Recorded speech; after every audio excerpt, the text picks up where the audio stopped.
Provérbios capítulo 9, a partir do versículo 13. A loucura é mulher apaixonada, é ignorante e não sabe coisa alguma. Assenta-se à porta de sua casa, às alturas da cidade, toma uma cadeira para dizer aos que passam e seguem direito o seu caminho. Quem é simples, volte-se para aqui. E aos faltos de senso diz: as águas roubadas são doces, e o pão comido às ocultas é agradável. Eles, porém, não sabem que ali estão os mortos, que os seus convidados estão nas profundezas do inferno. Vamos orar? Nosso Senhor, nós nos colocaremos de forma ainda mais intensa diante da Tua Palavra e da exposição dela. Que a nossa atenção esteja prostrada e voltada para Ti, ó Deus. Que o Senhor baixe as nossas guardas para que sejamos ensináveis. Que o Senhor avance com a Tua Palavra no nosso coração de forma irresistível, ó Deus. Que nós possamos compreender de fato que é o Senhor que fala, não o homem. Que o Senhor nos abençoe, ó Deus, pelo Teu Santo Espírito, com a iluminação e a aplicação da Tua Santa Palavra, em nome de Jesus. Amém. Podem sentar. Nós estamos fazendo a exposição do livro de Provérbios. O tema da nossa série de exposições, sabedoria que guarda o coração, compreendendo que o coração é a fonte da direção da nossa vida. Quem tem a posse do nosso coração, portanto, tem a posse da nossa vida, conduz a nossa vida, conduz os nossos passos, conduzem as nossas decisões. É isso que fala Provérbios, capítulo de número 4, versículo de número 23. Sobre tudo que se deve guardar, guarda o coração. Melhora o áudio aí, Felipe, porque dele procedem as fontes da vida. Então, como de vez em quando nós recebemos alguns visitantes aqui, deixa eu recapitular um pouquinho da estrutura aqui que nós temos observado. O livro de Provérbios é um livro muito prático, absurdamente prático, muito aplicativo.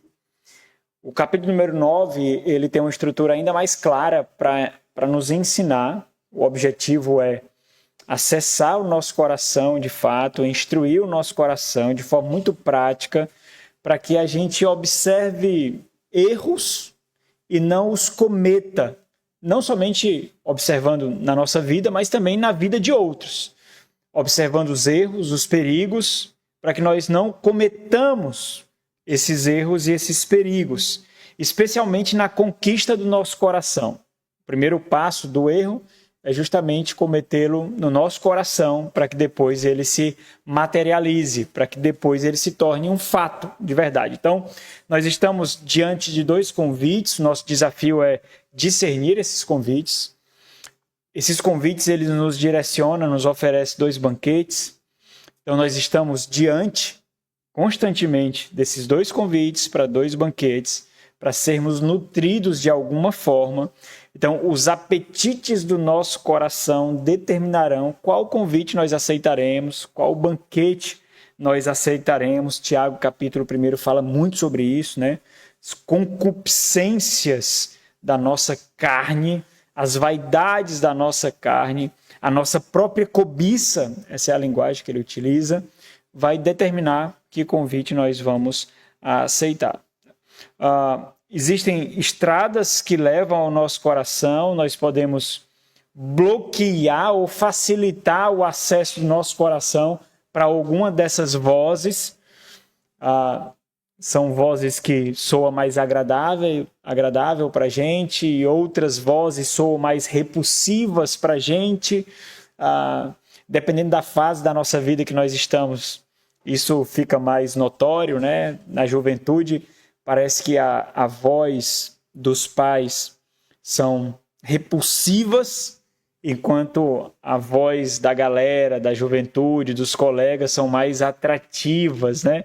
Então, dependendo da sensibilidade do nosso coração, da estrada do nosso coração, nós daremos acesso a uma voz, desprezaremos outra. Então, a grande questão é, que voz está tendo acesso ao meu coração, né? Esse convite é levado por um mensageiro, mas como e qual mensageiro está tendo acesso ao meu coração e qual mensageiro está sendo bloqueado ali, está sendo interrompido, está encontrando obstáculos. E é algo que constantemente nós vamos nos deparar com isso. Todos os dias nós recebemos convites da sabedoria e da loucura, da mulher concupiscente, da mulher apaixonada, das vaidades, todos os dias. Hoje nós vamos refletir de forma ainda mais específica como esses convites eles se apresentam a nós. Mas o ponto é, quanto o meu coração está preparado para discernir essas duas realidades da vida? Se todos os dias nós recebemos convites da sabedoria, e aí cá entre nós, né, irmãos, depende muito do seu círculo de relacionamento, porque pode ser que você não receba convite da sabedoria todos os dias, não. Dependendo do seu círculo de relacionamento. Dependendo das pessoas que você segue aí no Instagram, da rede de relacionamento virtual que você tem, você pode ser inundado com convites da carne, convites da concupiscência, convites da vaidade da vida, que são os convites dessa mulher apaixonada e louca, que essa mulher ignorante. Então, você pode ser o grande sabotador da sua vida, né? Dependendo de como você mune a sua vida, como você estrutura a sua vida, como você seleciona as pessoas para ficar ao seu redor. Então você pode, por exemplo, todos os dias se deparar com o fato de que você não recebeu nenhum convite da sabedoria, que é o convite de Deus, que é a voz de Deus, mas você recebeu uma enxurrada de convites da loucura, convites que tocarão a sua vaidade, convites imorais que serão revestidos de algum tipo de moralidade dúbia, convites que serão muito atrativos aos seus olhos, como banquetes oferecidos por esse grande mundo. Então, se você não recebe muitos convites da sabedoria durante o dia, não tenha dúvida que você recebe muitos convites da loucura durante o dia. Muitos, muitos. Então, você pode ser um protetor da sua vida. Digamos que você está protegendo a sua alma para a eternidade, né? Você está guardando a sua alma para a eternidade, então você entregará a sua alma em alguma porta da eternidade, ou para a glória com o Senhor, ou para a perdição eterna.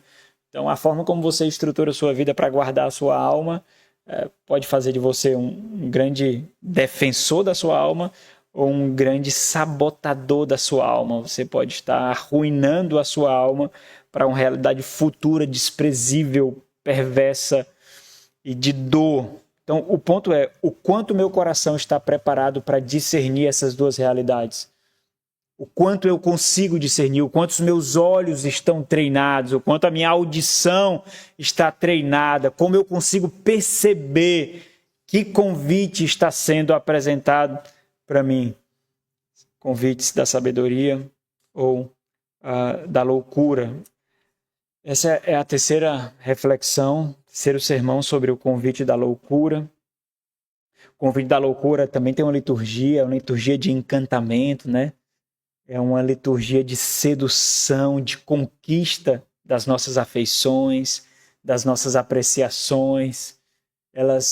A loucura ela é muito sagaz, ela não vai parecer tão repulsiva, porque assim nós desprezaremos, considerando que aqueles que são alvo dela são aqueles que já andam nos caminhos do Senhor, aqueles que andam direito, aqueles que apreciam a lei de Deus. Então, nós temos conhecimento suficiente para pautar se é um convite da loucura ou é um convite da sabedoria. Então ela se apresenta de uma forma muito sagaz. E ela tem uma liturgia, né? Quem oferece o banquete da loucura, aqui em versículo 13, a cerimônia do convite da loucura, versículo 14 e 15. Hoje nós vamos refletir sobre os convidados para o banquete da loucura, versículo 16. E nos próximos sermões, o convite em si da loucura, versículo 17.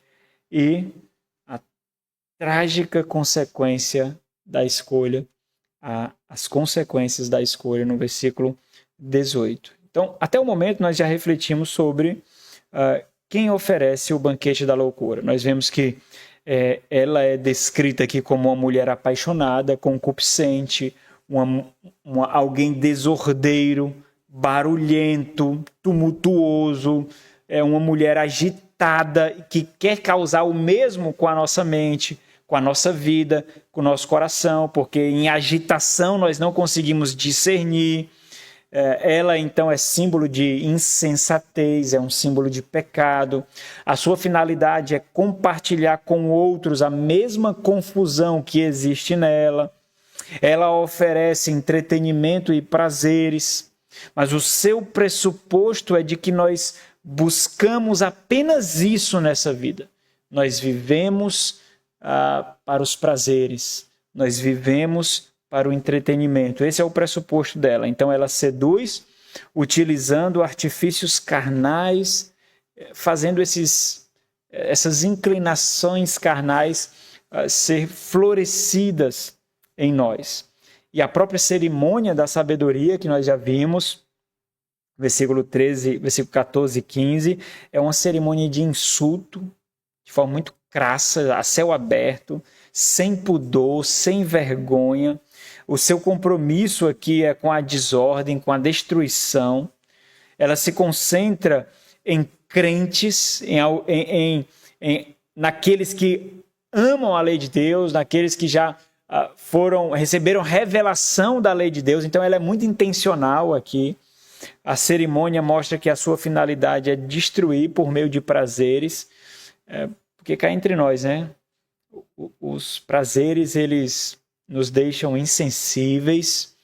Os prazeres, eles removem o nosso senso de discernimento, de critérios, porque nós estamos gozando ali de muita felicidade, de muito contentamento, de muita satisfação. Então nós não precisamos ser tão criteriosos assim. Então o prazer, ele nos anestesia aqui para nós ponderarmos racionalmente, porque nós passamos a ser conduzidos por nossas emoções. E aí nós chegamos ao versículo 16, que são os convidados. Se vocês lembrarem dos sermões anteriores, aqueles que ouviram, vocês lembrarão que a sabedoria também aponta quem são os seus convidados. Versículo 16 diz assim: quem é simples, volte-se para aqui. E aos faltos de senso diz. O versículo 4 do capítulo 9 diz a mesma coisa. Quem é simples, volte para aqui, aos faltos de senso diz. Então, são as mesmas palavras. A mesma porção poderia ser lida uma no lugar da outra e nós não perceberíamos diferença alguma, mas existem diferenças, né? Onde estão as diferenças aqui? Não é fácil de identificar para nós as diferenças, porque, na verdade, na nossa vida não é fácil de identificar. Mas agora, aqui, olhando o todo, para a gente é muito fácil de identificar. Porque a gente está olhando do versículo 1 ao versículo 18, né? Então, a gente tem a soberania aqui da visão. Então, para a gente parece algo muito tolo, muito besta, né? Como quando a gente lê o relato dos apóstolos, por exemplo, a gente conhece todo o evangelho, os 4 evangelhos, nós conhecemos todos os aspectos do ministério do Senhor Jesus Cristo. E aí nós colocamos os apóstolos, às vezes, lá no canto da parede, como pessoas que deveriam se envergonhar, porque eles não entendiam aquilo que Jesus queria dizer, eles não entendiam profundamente aquilo que o Senhor Jesus Cristo queria revelar. Nós questionamos constantemente a dureza do coração do povo de Israel na antiga aliança. e a dureza de entendimento dos próprios apóstolos da nova aliança, porque a gente tem a visão do todo, né? Mesma coisa do livro de Jó, a gente tem a visão do todo. Então a gente é soberano observando ali. Então, para a gente, por causa desse aspecto, por ver o cenário completo, é fácil observar o que ela está querendo fazer aqui. Mas, quando nós nos distanciamos um pouquinho aqui dessa realidade, nos distanciamos para não enxergar o todo, né? Então, sei lá, nos aproximamos, né? Tiramos o zoom aí e vamos para o ponto, para cada quadro, e não o quadro geral, né? O quadro completo, mas para cada frame aí, para cada momento, quando nós observamos a particularidade de cada evento, que é o que acontece na nossa vida, né? Nós não vemos o amanhã, nós não vemos a próxima semana, nós não vemos o próximo mês, nós não vemos daqui a 5 anos, né? Então a gente não sabe que aqueles que foram enredados nos braços da loucura, quanto tempo passou para eles morrerem? Quanto tempo passou para eles chegarem ao inferno? Eles estão lá, mas quanto tempo passou? Então, quando nós vamos para essas particularidades, aí não é fácil, não. Aí a gente não percebe. Nós não fazemos escolhas desejando a morte. Nós não fazemos escolhas desejando a desgraça do nosso lar, a ruína dos nossos filhos, a corrupção do nosso casamento. Nós não fazemos escolhas assim. Nós fazemos escolhas, de fato, esperando algo bom. E quando nós fazemos as escolhas, nós fazemos com a convicção de que nós estamos fazendo a escolha certa. Então, existem diferenças aqui, embora exteriormente, né, na frieza da letra aqui, não há. As mesmas palavras são direcionadas aí pela loucura. Então, observa que ela é muito maliciosa, que existe um falseamento aqui da parte dela, né? Uma dissimulação aqui da parte dela. Mas conhecendo o todo e sabendo, então nós precisamos de alguns pressupostos. Quais são os pressupostos? A nossa natureza é má. Nós podemos nos comparar com pessoas imorais, mais perversas do que nós, pessoas que não têm nenhum pingo de misericórdia, nenhum traço de compaixão, porque quando nós nos comparamos com essas pessoas, nós nos consideramos melhores. Mas ainda assim nós continuaremos sendo pessoas más. Pessoas que desejam aquilo que Deus diz que nós não deveríamos desejar. Pessoas que anseiam por um estilo de vida que traz satisfação sem Deus, contentamento sem Deus. A nossa cabeça é uma fábrica de imoralidade, de defraudação. Nós matamos pessoas na nossa cabeça, nós matamos pessoas no nosso coração, nós defraudamos a reputação de pessoas na nossa cabeça, no nosso coração. Nós somos maus. Esse é o primeiro pressuposto que nós devemos ter. Segundo pressuposto, nós habitamos no mundo em corrupção, no mundo em perversidade. O nosso pressuposto, quando nós nos relacionamos com outras pessoas, não é que as pessoas são gentis, as pessoas são boas, sempre farão o bem. Nós sabemos que nós vivemos num mundo mau. Então, quando nós consideramos essas realidades, nós percebemos que existem algumas diferenças aqui. Nós olhamos o todo que foi descrito, nós olhamos a nossa realidade e nós observamos que existem pelo menos 3 diferenças aqui. A voz, as intenções e as consequências. A voz de quem fala, as intenções de quem fala e as consequências, ou as finalidades aqui. Então, dessas 3 diferenças, a única que pode ser, digamos assim, discernível com algum nível de clareza, com algum nível de percepção, é a voz. Porque nós não vemos as intenções e nós não conseguimos ver as consequências, mas a voz nós conseguimos ouvir, né? Então, é claro que falta materialidade para analisar, né, a voz, porque a loucura poderia muito bem dizer assim, e é assim que acontece, né, com aqueles que querem nos enredar. Não foi essa a minha intenção, né? Em qualquer nível de pecado, seja corrupção, adultério, ao nível de defraudação, sempre o vitimismo ele vem envolvido por uma certa ingenuidade, né? Olha, eu realmente eu só queria lhe fazer feliz, eu só queria lhe agradar. A minha intenção não era lhe machucar, o meu desejo não era lhe desrespeitar. Você pode pensar isso, mas nunca esteve na minha cabeça. Então, existe um revestimento aqui. Então, nós não conseguimos enxergar as intenções, as consequências estão distantes de nós não conseguimos ainda tocar nelas, mas a voz a gente consegue ouvir. Não é algo concreto, não é algo objetivo, mas a gente consegue ouvir a voz. No entanto, meus irmãos, quando nós observamos o convite em si, no versículo 17, a gente tem mais materialidade para analisar, né? Porque ela está nos oferecendo aquilo que, em alguma medida, a nossa natureza caída deseja, mas a palavra de Deus condena. As águas roubadas são doces. A gente sabe que existe, sabe, aquele doce que vem antes do amargor. É isso que é o pecado, né? É aquele doce que engana o paladar, mas depois vem o amargor. Vocês já comeram molho de pimenta com azeite? Molho de pimenta com azeite impregna, irmãos. E demora a sair o negócio, né? Que é óleo, né? Impregna. Bom, rapaz. Mas impregna, né? Demora a sair. O amargor do pecado é isso. Vem a satisfação do sabor ali, mas a impregnação do amargor que ele traz. E não passa. Perdura.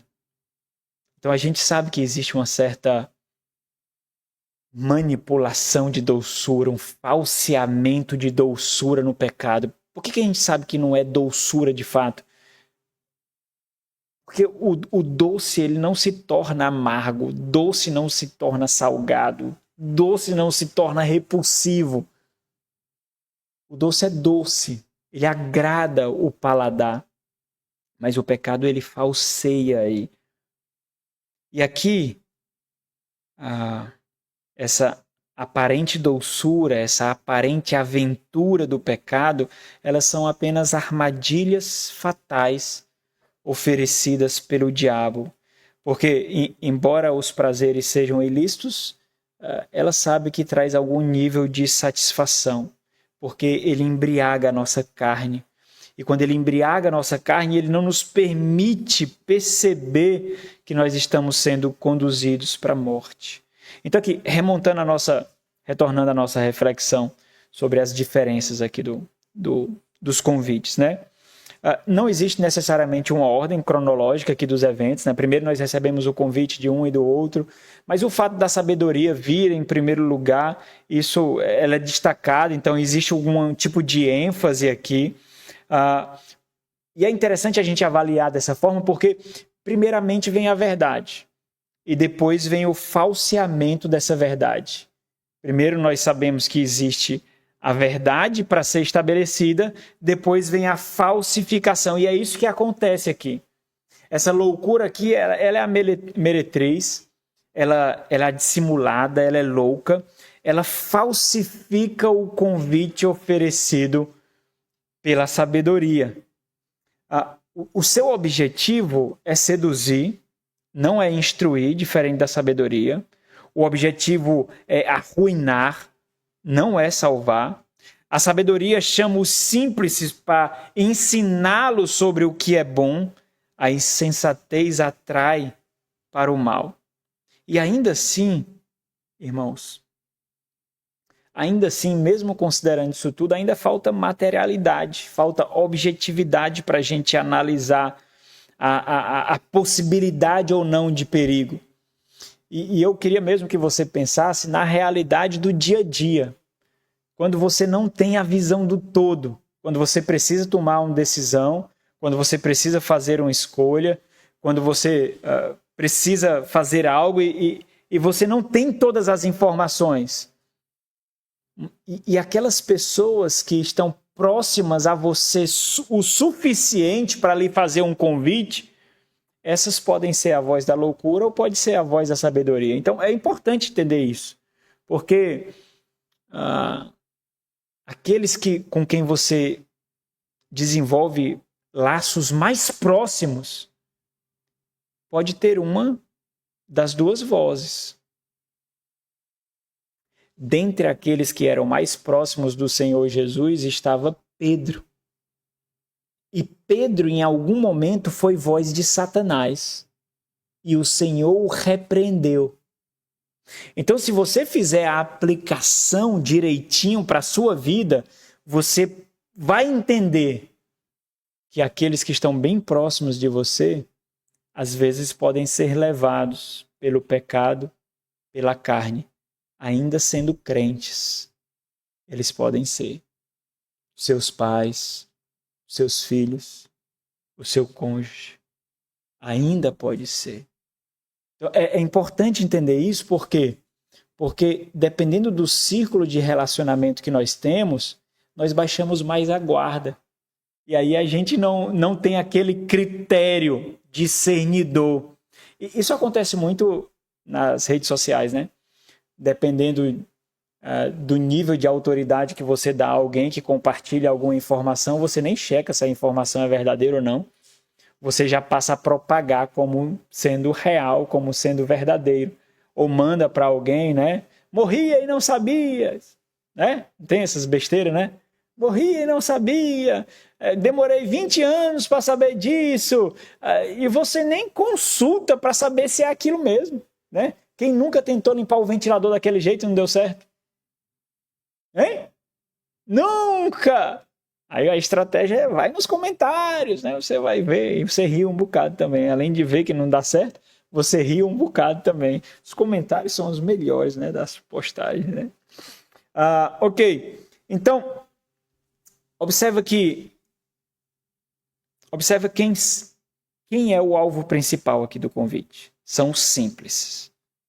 E é muito instrutivo perceber que em nenhum momento no livro de Provérbios, em nenhum momento o sábio, ou aqueles que personificam a sabedoria, né? O pai, a mãe, eles são colocados em uma situação de engano. Em nenhum momento. Porque o sábio, o pai ou a mãe, aqui são figuras de sabedoria e maturidade. Então, ouve a voz do teu pai, ouve a voz da tua mãe. Então, para aqueles que são pais, aqui, né, pai e mãe, esses têm a obrigação de percorrer um caminho de sabedoria, de percorrer um caminho de maturidade, porque esse é o pressuposto. O versículo 16, ele diz, quem são os simples, volte para aqui. Então, vamos lembrar um pouquinho quem são os simples. Simples, eles são aqueles que em algum momento exibem insensatez, mas eles não são um caso perdido. A palavra usada aqui para descrever esses simples são aqueles que são crédulos demais. São aqueles que acreditam demais. São aqueles que não têm muito critério para discernir. São aqueles que não têm muito filtro. Eles são muito crédulos. Eles são levados com maior facilidade à irresponsabilidade. Aquele que é inexperiente, aquele que é indeciso, e ainda assim existe algum nível de falta de direção na sua vida. Não é um caso perdido, obviamente, é aquele que já recebeu algum tipo de luz, de iluminação, mas é aquele que tem a mente aberta demais, é aquele que carece de sabedoria, é aqueles que são inexperientes, desprovidos de entendimento profundo. E aqui é verdade que, em alguma medida, todos nós somos simples. O próprio fato da gente precisar suspeitar de nós mesmos deveria mostrar isso. Mas esse, como nós já vimos, é o primeiro passo para a sabedoria. É você suspeitar de você mesmo. E isso nos deixa de guardas levantadas quando nós precisamos lutar.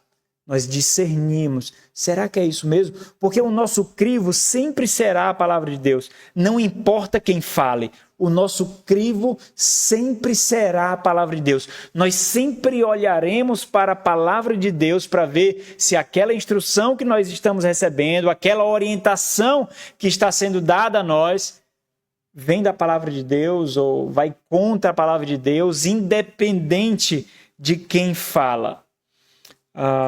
Capítulo 14 de Provérbios, versículo 15, diz assim: os simples dá crédito a toda a palavra. Então, são pessoas crédulas demais, que vê o bem em tudo, mas o prudente atenta para os seus passos. Provérbios 22, 3, o sábio diz assim: o prudente vê o mal e esconde-se, mas os simples passam adiante e sofrem a pena.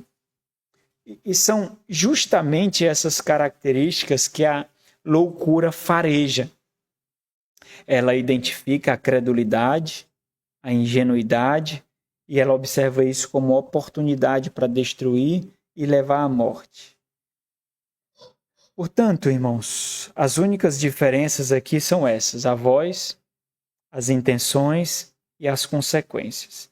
Então, nós observamos aqui perigos e a necessidade de proteção. Então, eu trouxe aqui um grande perigo para a gente refletir nessa relação de convite e dificuldade de discernir o convite. Então, quais são os maiores perigos e o que nós devemos fazer para nos proteger?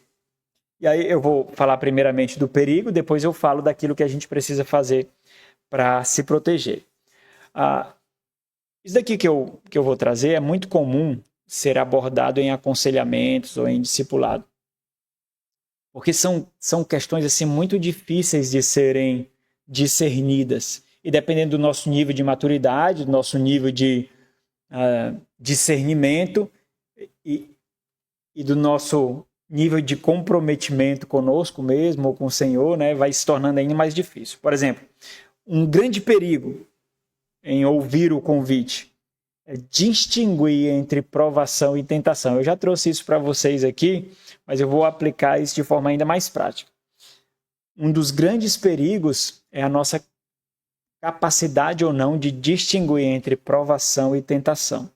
E apesar de ser uma distinção extremamente prática, é absurdamente sutil, irmãos. É muito difícil de identificar isso aqui. Por quê? Observa, a provação ela tem como propósito o amadurecimento, o fortalecimento, o crescimento. Hebreus capítulo 5, versículo 8 e 9 mostra isso em relação ao Senhor Jesus Cristo. Ele diz assim, embora sendo filho, falando do Senhor Jesus Cristo, aprendeu a obediência pelas coisas que sofreu. E tendo sido aperfeiçoado, tornou-se o autor da salvação eterna para todos aqueles que lhe obedecem. A tentação é o oposto. A tentação, por sua vez, ela tem como propósito a queda. Muito diferente da provação. O propósito dela é a ruína, é a morte espiritual. A grande dificuldade aqui na identificação e distinção entre provação e tentação é justamente o fato de, muitas vezes, os contextos serem bem semelhantes, embora os agentes e os objetivos envolvidos sejam completamente opostos. Mas o contexto é muito semelhante. Apenas quando nós observamos o que está em jogo, nós conseguimos distinguir. Nós já falamos aqui algumas vezes que é muito importante você ter uma escala de prioridades em sua vida. Isso é o básico do ensino aqui na igreja, né? Então, por exemplo, você tem prioridades inegociáveis na sua vida. Você tem princípios e prioridades inegociáveis. Aí você vai escalar daquilo que é mais importante na escala de valor. Aí você vai pensando aí, por exemplo, onde Deus está nessas prioridades? Então, primeiro lugar é o mais importante, segundo lugar, então assim por diante, né? Então, onde Deus está? onde a família está, onde a igreja está, onde o trabalho está, onde os amigos estão. Então eu estou pontuando 5. Como é essa escala de prioridades? Se você tem uma escala de prioridades definida na sua vida, você sabe que elas são inegociáveis. Então, qualquer decisão que eu tome que venha afetar essas prioridades, isso já me coloca num ponto de advertência. Não é? Então, por exemplo, se eu vou tomar alguma decisão que vai afetar a integridade da minha família, eu não preciso dedicar muita atenção para saber que essa decisão é incorreta. Não preciso. Não é? Então, por quê? Porque vai corromper algo inegociável. A saúde e a integridade da minha família é inegociável. Ah, pastor, mas é um emprego e eu estou precisando do emprego ao custo de quê? Da família? Nós precisamos estabelecer essas prioridades, irmãos, porque prioridade se estabelece antes da necessidade chegar. Porque quando a necessidade chegar, você vai agir só pela emoção. Só? A razão, ó, perdeu. Eu estava falando com alguém que trabalha em banco. Ele disse assim, rapaz, o melhor momento para pegar um empréstimo é quando você não está precisando. Porque quando você está precisando, você aceita tudo e a pessoa sabe que você está precisando. Por exemplo, qual é o melhor momento de você comprar um caixão para você? Para um ente querido? Não é quando morreu, não. Vai comprar um caixão quando ele morreu lá na hora. Ele sabe que você precisa. E eu já vi isso acontecendo. A coisa mais triste que tem é você ver uma enlutada levando uma facada na jugular. Facada. Cobrando os preços absurdos. E aí vem a lista do que precisa ser feito para enterrar o corpo que apodrece. Né? Então, o melhor momento de você fazer algumas coisas não é quando a necessidade chega, mas é antes. Então, você estabelece prioridades e coloca essas prioridades como inegociáveis antes. E aí você já tem um critério de saber quais decisões tomar e quando tomar. E aí você vai entender o que é provação ou o que é tentação. Porque a tentação ela serve justamente para fazer o quê? Para corromper essas prioridades. Para mudar a ordem dessas prioridades. Então, vamos lá. A grande dificuldade aqui é porque os contextos são muito parecidos, né? Enquanto Deus ele prova para o bem, Satanás ele tenta para o mal.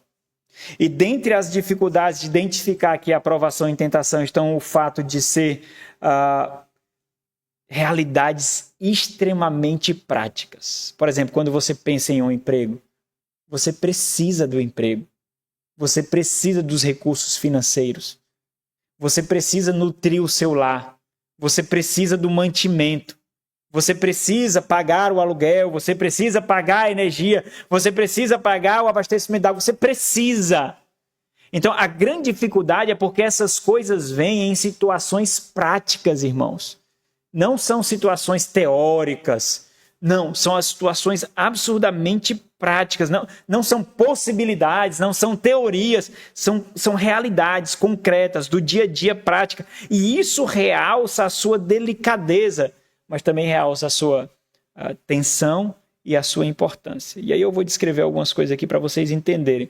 Olha, observa isso, porque isso é muito prático. Se um dia você precisar de aconselhamento para tomar alguma decisão, essa linha que eu vou seguir. Então você já aprende, aí quando precisar você nem me liga mais, né? Só chama para tomar um café, comer alguma coisa. Mas aí diz, lembrou da pregação lá? Então pronto, é só tomar que daí eu vou dizer a mesma coisa.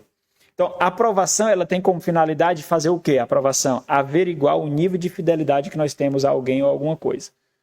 A aprovação é isso, é averiguar, medir o nível de fidelidade, o nível da percepção de valor, o nível de consideração e dignidade daquilo que foi confiado a você. Por isso, na aprovação, sempre há dor, sempre há luta, sempre há sofrimento, porque a gente só sofre por aquilo que vale a pena.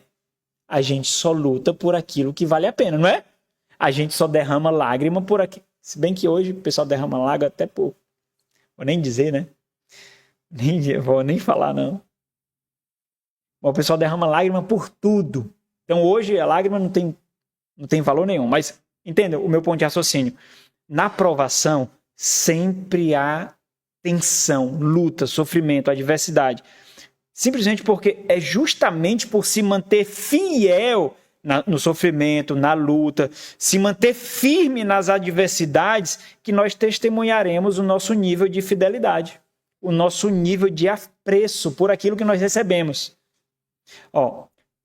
Lembra lá, o episódio mais marcante que nós vemos isso acontecendo é com quem? Um personagem do Antigo Testamento? Abraão.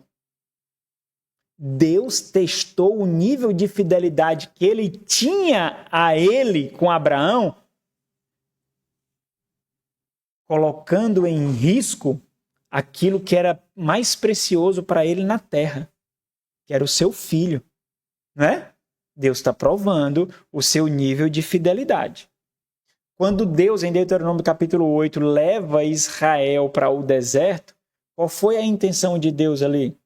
Deuteronômio 8:2 diz assim: recordar-te-ás de todo o caminho pelo qual o Senhor teu Deus te guiou no deserto, estes 40 anos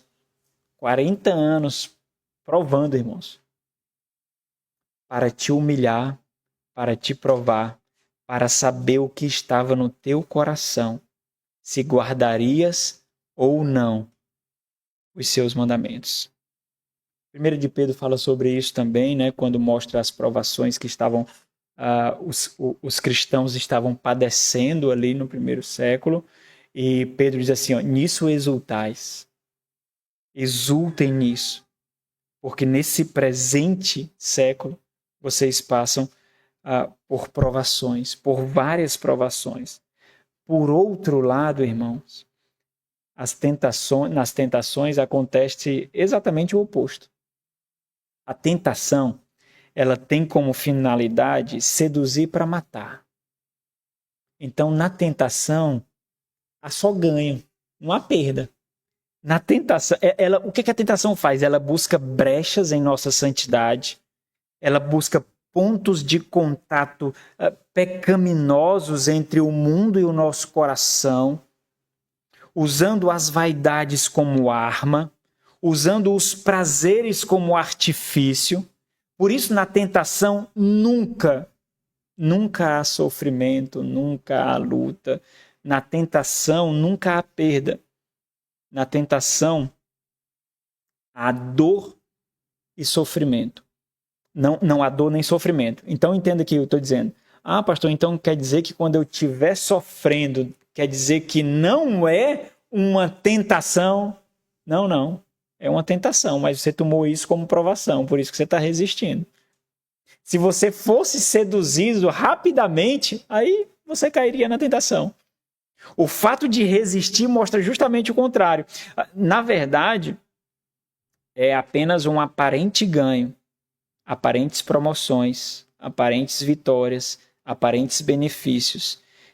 Simplesmente porque a tentação ela busca modificar os compromissos do nosso coração. Tiago capítulo 1 mostra isso. Ou seja, na provação, a privação é quando aparece uma oportunidade quase que irresistível e você sabe que por causa dos seus princípios e prioridades você tem que dizer não. Então, a privação.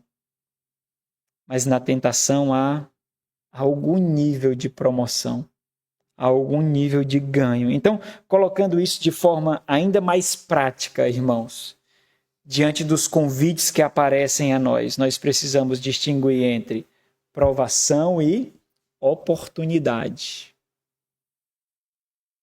Porque nós pensamos que todas as oportunidades que aparecem na nossa vida é uma bênção de Deus.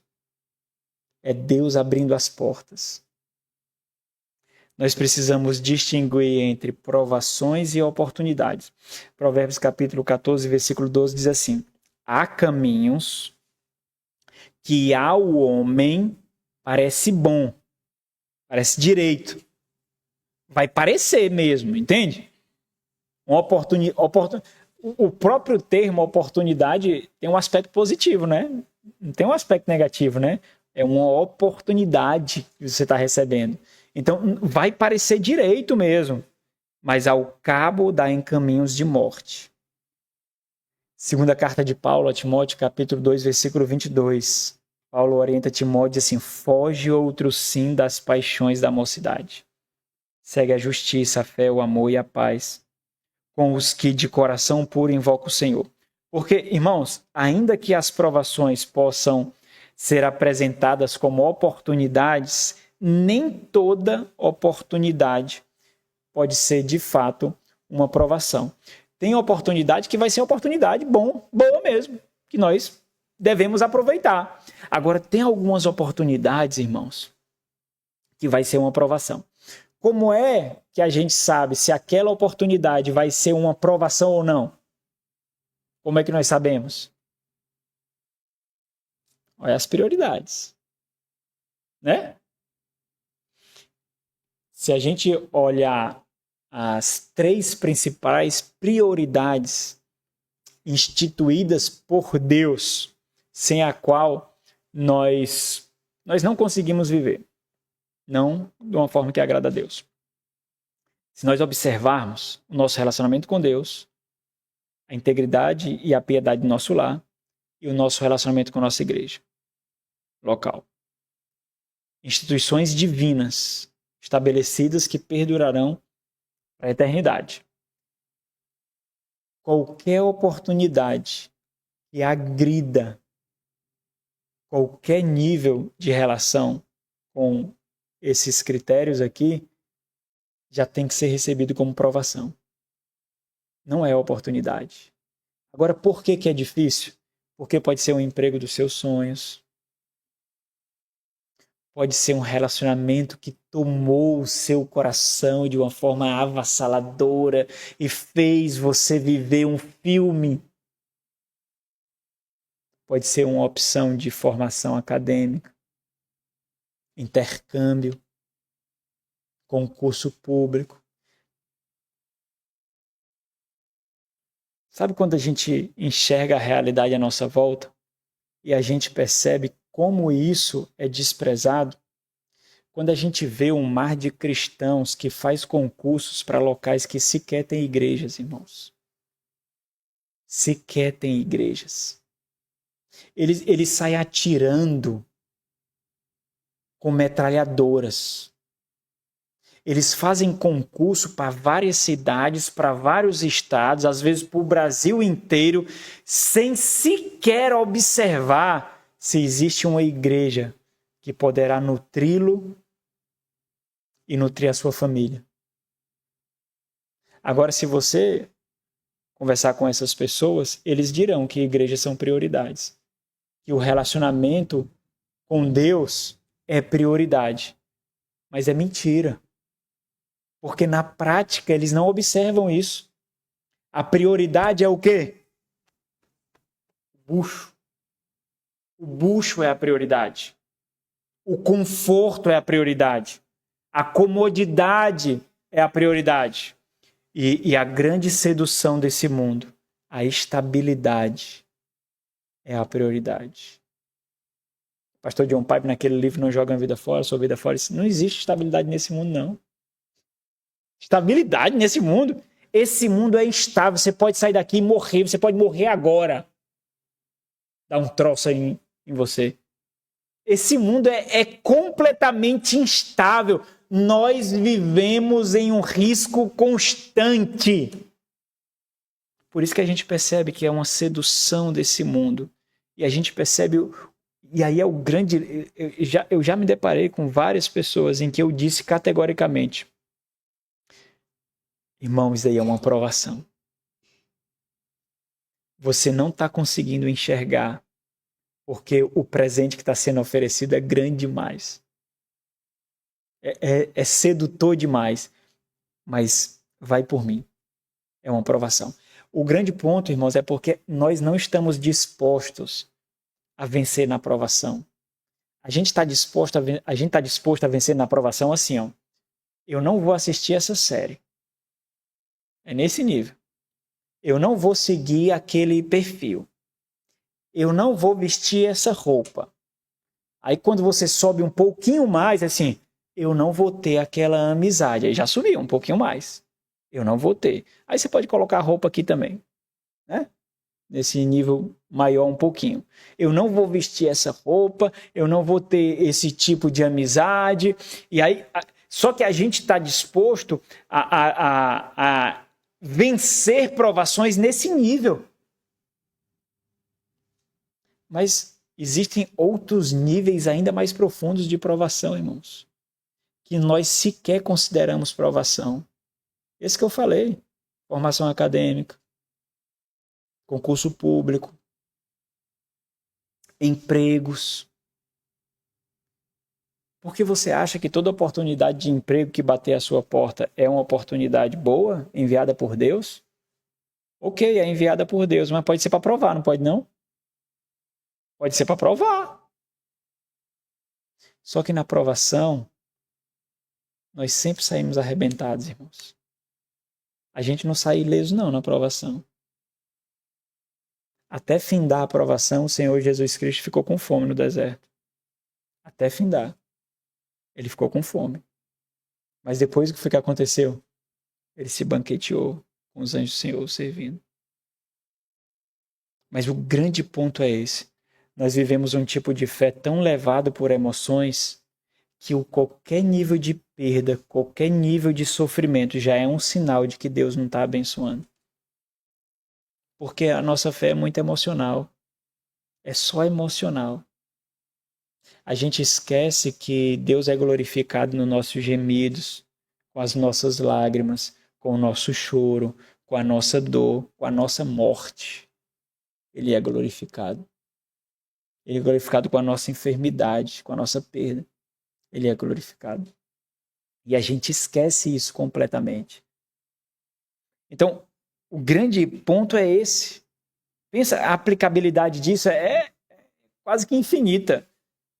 Emprego, negócios, estudos, viagens, parcerias, promoções de carreira, prazeres, entretenimento. Como é que eu posso me proteger? Se esse é só trouxe esse perigo aqui que abarca muita coisa, né? Mas como é que eu posso me proteger disso? Como é que nós podemos nos proteger? Não é fácil, né? Não é fácil. Porque nós nos deparamos constantemente com ciladas, com armadilhas. Nós estamos a todo instante, irmãos, pisando em terreno pantanoso, escorregadio. Então eu vou colocar alguns pontos aqui para para nós nos protegermos. Primeiro, faça parte de uma igreja saudável. Isso aqui é fundamental. Porque se você fizer parte de uma igreja saudável, você terá a convicção de que, mesmo vivendo em um mundo mau, cheio de perigos, ingratidão e infidelidade, existirá um local em sua vida, um círculo de relacionamento confiável em que você poderá diminuir a intensidade do combate de se proteger e ser alimentado, ser nutrido. Faça parte de uma igreja saudável. Segundo, desenvolva relacionamentos cujo compromisso principal não é com você, mas é com Cristo. Muito cuidado com pessoas cujo compromisso é com você. Cuidado. E isso lhe dará convicção de que essas pessoas não serão seu cúmplice no pecado, não serão condescendentes com o pecado, não aceitarão a sua negligência, a sua passividade. Essas pessoas estarão comprometidas com a sua edificação e a edificação do seu lar e serão instrumentos de modelagem para que Cristo seja visto em você. Provérbios 27, 5 diz assim: melhor é a repreensão franca do que o amor encoberto. Leais são as feridas feitas pelo que ama, porém os beijos de quem odeia são enganosos. Gálatas 6, 1 e 2 diz: irmãos, se alguém for surpreendido em alguma falta, vós que sois espirituais, corrigi com espírito de brandura. Próximo. Desenvolva e valorize a prática de pedir conselhos. Entenda, você não é autossuficiente. E no momento que nós vivemos, na nossa geração, de pessoas cada vez mais reservadas, isso tem se tornado ainda mais difícil. Você não é autossuficiente. Não viva como se você fosse. Aceite a sua impotência, a sua fraqueza. E ainda assim, você será constantemente incitado por Satanás e por sua carne para considerar que pedir conselhos é um sinal de fraqueza e de humilhação. Provérbios 18:1 diz assim um sábio: o solitário busca o seu próprio interesse e insurge-se contra a verdadeira sabedoria. Voltando, Provérbios 16:18. A soberba precede a ruína e a altivez de espírito a queda. Essa prática, irmãos, ela é extremamente humilhante. Extremamente humilhante. Agora, ela exibe grandiosamente o temor do Senhor. Porque ela revela que a gente reconhece. Nós reconhecemos as nossas limitações. E ainda assim nós desejamos sabedoria. Provérbios 11:14, o sábio diz assim: não havendo sábia direção, cai o povo, mas na multidão de conselheiros há segurança. Provérbios 15:22, onde não há conselho, fracassam os projetos, mas com os muitos conselheiros há bom êxito. Então, pedir conselho é uma das formas mais eficazes de evitar tropeços.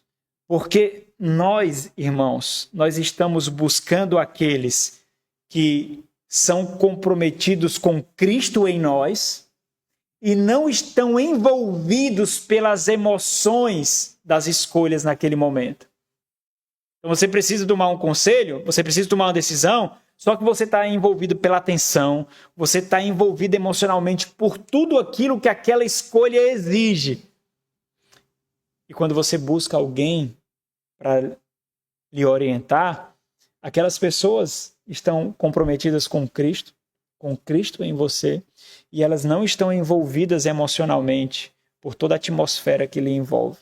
Então, buscar conselhos é uma das formas mais eficazes de prevenir quedas, decisões precipitadas, e nos ajudará a fortalecer o discernimento espiritual. Provérbios 19:20 diz assim: ouve o conselho e recebe instrução, para que sejas sábio nos teus dias por vir. Então, a sabedoria corporativa do povo de Deus, especialmente entre irmãos maduros, piedosos, é um meio de graça, de preservação da nossa integridade espiritual, irmãos.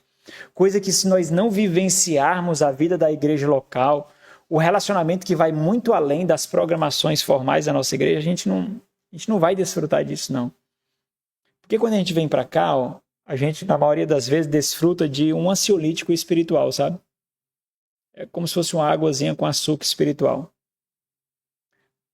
O que vai fazer com que isso daqui tenha poder é a vida que a gente vive depois daqui. É quando a palavra ela se torna viva na nossa vida. Quando nós nos tornamos a exposição que nós recebemos. Quando nós nos tornamos os próprios sermões expositivos que nós temos acesso. Próximo, para evitar, para nos proteger, seja vulnerável, mas não seja ingênuo. Isso quer dizer que nós devemos ser vulneráveis com as pessoas certas. Se nós formos vulneráveis com as pessoas erradas, nós estamos sendo ingênuos. Das mesmas formas, se nós formos ingênuos com as pessoas certas, nós teremos um nível de vulnerabilidade necessário para sermos instruídos. Então, Provérbios 13:20 diz assim: quem anda com os sábios será sábio, mas o companheiro dos insensatos se tornará mau. Provérbios 27:17 diz: Como ferro, com o ferro se afia, assim o homem ao seu amigo. Então, a vida na igreja local exige que nós sejamos vulneráveis. Não há, como nós estudamos ontem na reunião de casais, não há relacionamento sem vulnerabilidade. Só é possível desenvolver um relacionamento de fato quando nós nos tornamos vulneráveis para aquele com quem nós estamos nos relacionando. Então, na igreja, irmãos, não faz sentido usar máscara, sabe? Não faz, porque imagine, existem pessoas na igreja que todo momento está sorrindo. Não há tempo mal. Sorri a todo instante, é alegre a todo instante, é feliz a todo instante, não existe tempo mal, não existe tempo ruim, nunca passa dificuldades, nunca está em apuros, nunca tem um momento de fraqueza, um lapso de fraqueza, nunca. Aos irmãos Adkovic, é errado, né? Não pode, a pessoa já está glorificada. Não pode. Só que essa pessoa, quando ele coloca esse tipo de... Quando cria esse estereótipo, quando coloca essa máscara, ninguém vai se aproximar dessa pessoa para ajudar. Porque essa pessoa é forte demais. Ela sempre exibe força. Sempre exibe vitalidade, força, maturidade, discernimento, sabedoria. É uma pessoa, é um super crente. Essa pessoa nunca receberá ajuda. A queda vai lhe encontrar bem rapidinho. Então, não faz sentido usar máscaras na vida da igreja. Porque se existe um local, irmãos, onde nós deveríamos desenvolver relacionamentos verdadeiros e profundos, é na igreja do Senhor. Onde nós conhecemos os pecados uns dos outros e assim nos amamos. Não por causa de você, mas por causa daquilo que a gente compartilha. A mesma fé, o mesmo Espírito, o mesmo batismo, o mesmo Deus, a mesma esperança, a mesma salvação. É isso. Eu não ia amar mais da metade de vocês, se fosse por causa de vocês. Desprezava a maioria aqui, ó. E eu sei que vocês iam me desprezar bem rapidinho. Ó, nem eu me amo, irmãos. Nem eu me aturo. Tem vezes que eu olho no meu espelho e quero dar um murro quando eu me vejo. Nem eu me aturo. Não é por causa de nós mesmos. Não é. Então não faz sentido, sabe?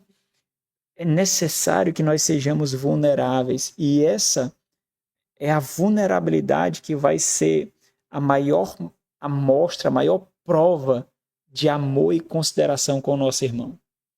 Eu entrego a minha vulnerabilidade para ele.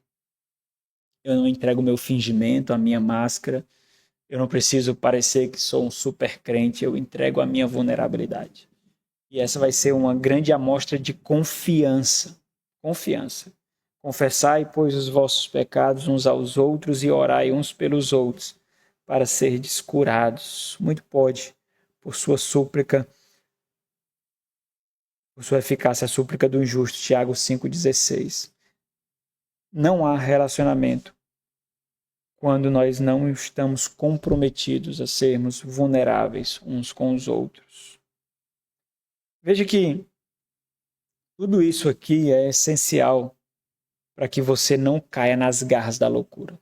Tudo isso aqui. Nós poderíamos desenvolver um pouco mais aqui. Não subestime a astúcia da loucura. Não subestime a sua sagacidade. Não subestime a sua audácia. Muitos já morreram, como diz o versículo 18. Muitos já morreram.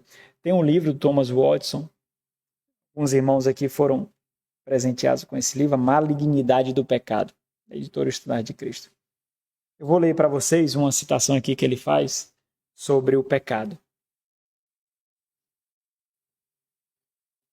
Ele diz assim, primeiramente, o pecado tenta e depois amaldiçoa. Ele é uma raposa e depois um leão.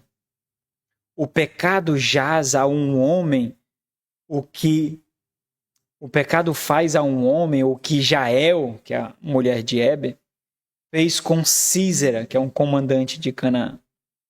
Ela trouxe o leite e a manteiga a Sísera e depois cravou a estaca da tenda na cabeça dele. Juízes capítulo 5. No início, o pecado nos proporciona prazeres que encantam e deleitam os sentidos, mas depois vem com o seu martelo e o seu prego. O pecado faz ao pecador o que Absalão fez com Amnon. Quando o seu coração estava alegre com vinho, então ele o matou.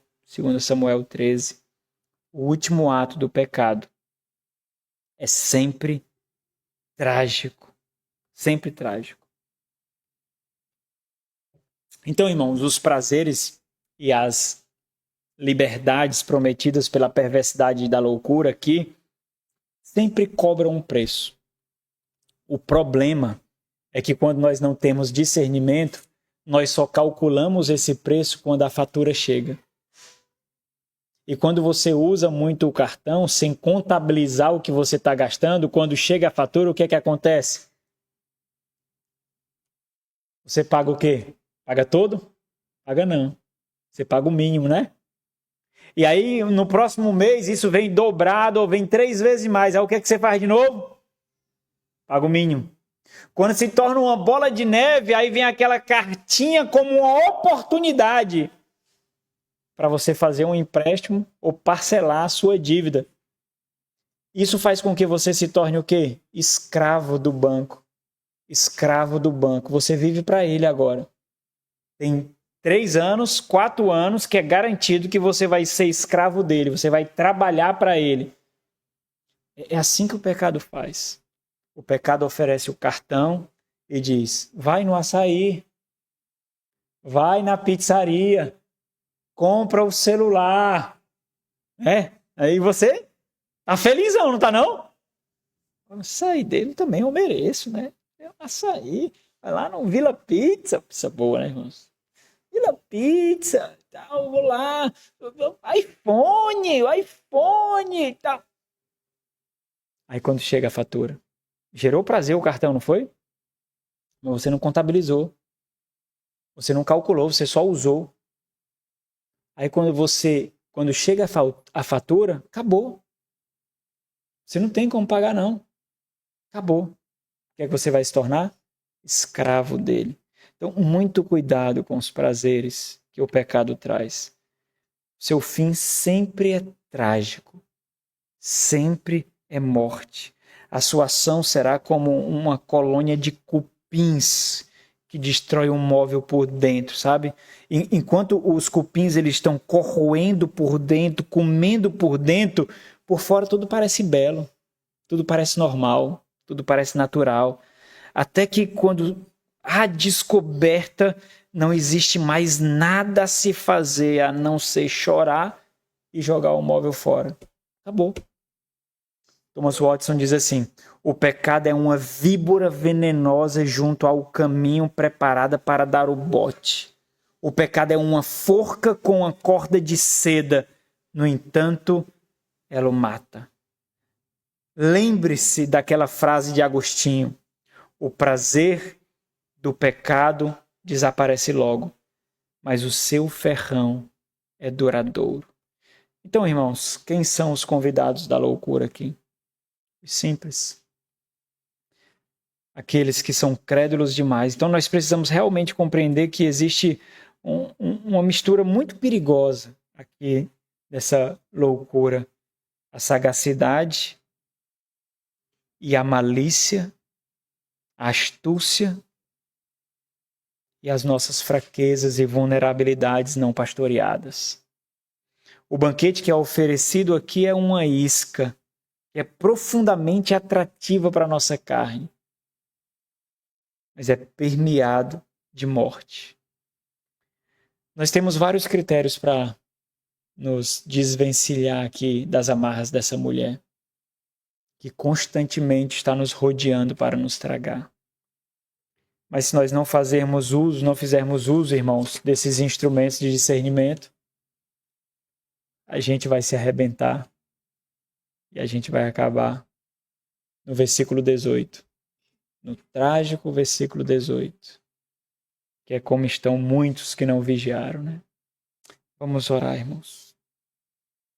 Nosso Senhor e Deus, ajuda-nos, ó Pai, a tomarmos essa instrução como voz do Senhor, nos preservando de forma privilegiada. Ajuda-nos a não desprezarmos, ó Deus, todas as orientações que foram ministradas aqui. Por mais que nós cansemos no dia a dia, por mais que nós cansemos de lutar, por mais que nós cansemos de ficar alertas a todo instante, esse mundo é perverso o suficiente para não se cansar, Deus. Ele tenta e intenta até tirar tudo de nós, até tirar a alegria e o deleite do nosso relacionamento contigo e com a igreja do Senhor.